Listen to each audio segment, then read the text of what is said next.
What's up, guys? Good morning.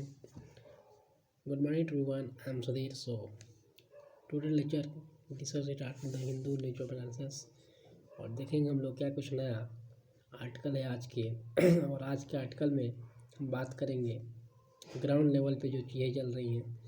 अभी जो farmer protest देखने को मिल रहा है आपको दिल्ली में, तो उसके लिए हम लोग बात करेंगे कि फार्मर्स को लेकर एक्ट क्या क्या है और क्यों फार्मर्स अभी भारत बंद के नारे लगा रहे हैं और ये चीज़ें क्यों दिखाई दे रही हैं। तो इसी टॉपिक के ऊपर हम लोग बात करेंगे आज। तो आइए सबसे पहले हम बात करते हैं ऑडियंस को लेकर। तो ये थर्ड ऑडियंस है जो कि बात करता है। अभी ऑडियंस होता है, आपको बता दें पहले कि ऑडियंस अभी एक्ट के पहले जो होती है, एक्ट के पहले एक्ट होता है मतलब कि हम उसको इम्प्लीमेंट करेंगे अगर हम पार्लियामेंट से और लोकसभा राज्यसभा से, ये तीनों चीज़ें अगर तीन जगह से हम लोग बैठक कर और इसको पास करेंगे, इस बिल को पास करेंगे। बिल होता है, एक्ट के पहले बिल होता है, तो उसी बिल को हम लोग यहाँ पे ऑडियंस के रूप में बोलेंगे हम लोग ऑडियंस। ठीक है, तो ऑडियंस जो होता है बिल की तरह ही होता है। तो जब हम कोई भी चीज़ कोई भी लॉ अगर हम पार्लियामेंट से पास करेंगे, लोकसभा राज्यसभा से पास करते हैं, तो वो जाकर एक्ट बनती है और एक्ट हमारा एक कन्फर्म हो जाता है कि यह लॉ चलेगा तो चलेगा, हमारे कंट्री में लॉ बन जाता है। वो एक प्रकार से रूल बन जाता है, रेगुलेशन बन जाता है, जो कि उसके हिसाब से कोई भी अगर जिस सिस्टम के ऊपर वो लॉ लगता है, वो सिस्टम उस लॉ के हिसाब से ही कार्य करता है। तो ये चीज़ हो जाती है अगर एक्ट बन जाता है कोई चीज़ तो। लेकिन अभी ऑडियंस की बात करेंगे हम लोग। तो थर्ड ऑडियंस बना था ये, जो कि फार्मर एक्ट था ये।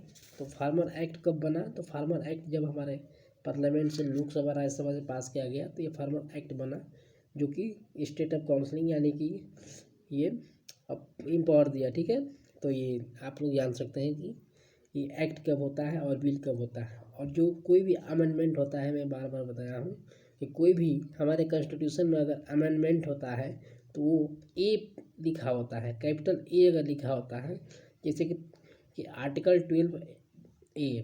ठीक है, आर्टिकल 12A का मतलब कैपिटल ए जब लगाया होता है, यानी कि वो हमारे कॉन्स्टिट्यूशन में शुरू से नहीं था, वो कॉन्स्टिट्यूशन में अमेंडमेंट कर लाया गया है। तो ये कहीं ना कहीं चीज़ें आपको ध्यान देने की ज़रूरत है। अगर बात करते हैं फार्मर्स को लेकर जो प्रोटेस्ट चल रहा है उसके लिए, तो फार्मर्स का जो तीन हम बोले थे कि तीन ऑडियंस है, थर्ड ऑडियंस है, यानी कि तीन बिल है। तो farmers empowerment and the protection agreement of price ensure and the farmer service act, ये है आपका पहला। ठीक है, दूसरा है आपका farmers protest trade and commerce वाला है, ट्रेड एंड कॉमर्स वाला है ये एक्ट है, promotion and the facilitation of the act. ठीक है, और तीसरा है आपका ये आपका इंसेनियल कॉमोडिएट्स एंड अमेंडमेंट बिल है। ठीक है, तो अभी ये तीन ऑडियंस है जो कि अभी आपको देखने को मिल रहा है, और यही तीन ऑडियंस को लेकर यहाँ पे ये बिल को लेकर यहाँ पे अभी प्रोटेस्ट आपको दिखाई दे रही है। कहीं भी आपके पंजाब और हरियाणा के साइड से जो किसान भाई हैं वो यहाँ पे प्रोटेस्ट करते हुए दिखाई दे रहे हैं।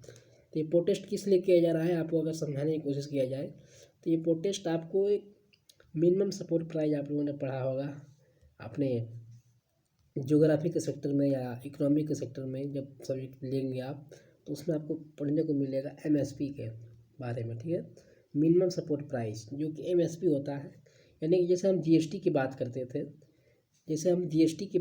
थे, कि किसी भी प्रोडक्ट पर अगर जीएसटी लगा है तो वो जीएसटी अगर किसी भी प्रोडक्ट पर लगा है तो वो जीएसटी के हिसाब से, यानी कि कोई भी अगर स्टेट है, अगर अलग अलग स्टेट है, डिफरेंट स्टेट है, तो अलग अलग अपना टैक्स नहीं लगा सकती है। जीएसटी का मतलब कि आप अलग अलग टैक्स किसी भी स्टेट में नहीं लगा सकते हैं, सारे स्टेट में एक ही टैक्स लगेगा। ठीक है, वो जीएसटी का मतलब ये होता है। आपको अगर बिस्किट 5 रुपये का हम भी खरीदने हैं तो अंबानी का लड़का भी 5 रुपये का ही बिस्कुट लेगा।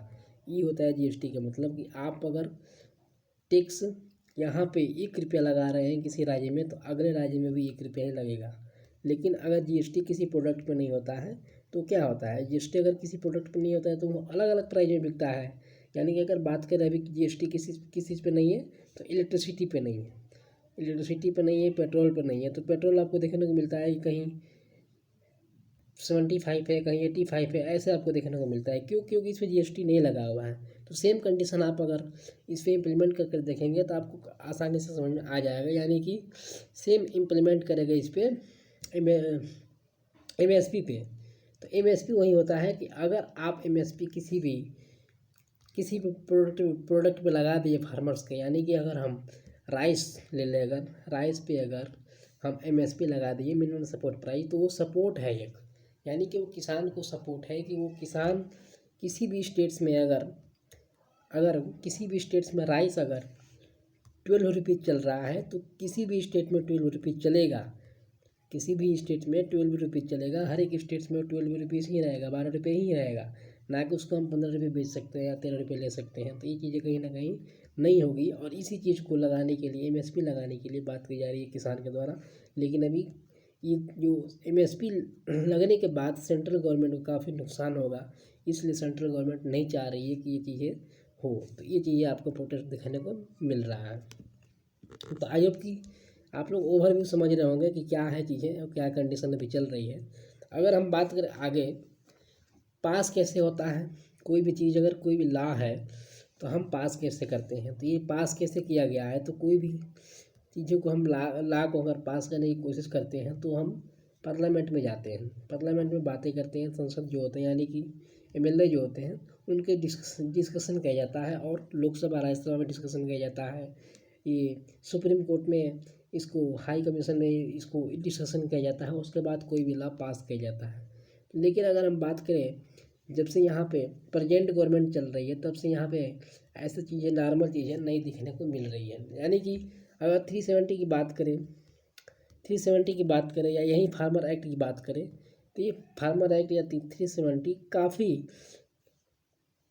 काफ़ी कम समय में इसको लॉ को पास किया गया, बिल को एक्ट में कन्वर्ट किया गया। लेकिन ये चीज़ें नहीं होनी चाहिए। ये चीज़ें आपको कहीं ना कहीं ये डिस्कशन कर एक ओवरव्यू लेकर, लोगों से बात कर ये विचार कर ये चीज़ें कहीं ना कहीं पास करनी पड़ती है। लेकिन ये चीज़ें कहीं ना कहीं देखने को नहीं मिला है। तो ये इसीलिए यहाँ पे प्रोटेस्ट इसीलिए हो रहा है क्योंकि यहाँ पे पास्ट हुए काफ़ी समय इसमें नहीं लगा और ये तुरंत करा दिया गया गवर्नमेंट के द्वारा। तो ये चीज़ें कहीं ना कहीं आपको देखने को मिल रहा है खींचतानी हमारे फार्मर्स के और गवर्नमेंट के बीच में।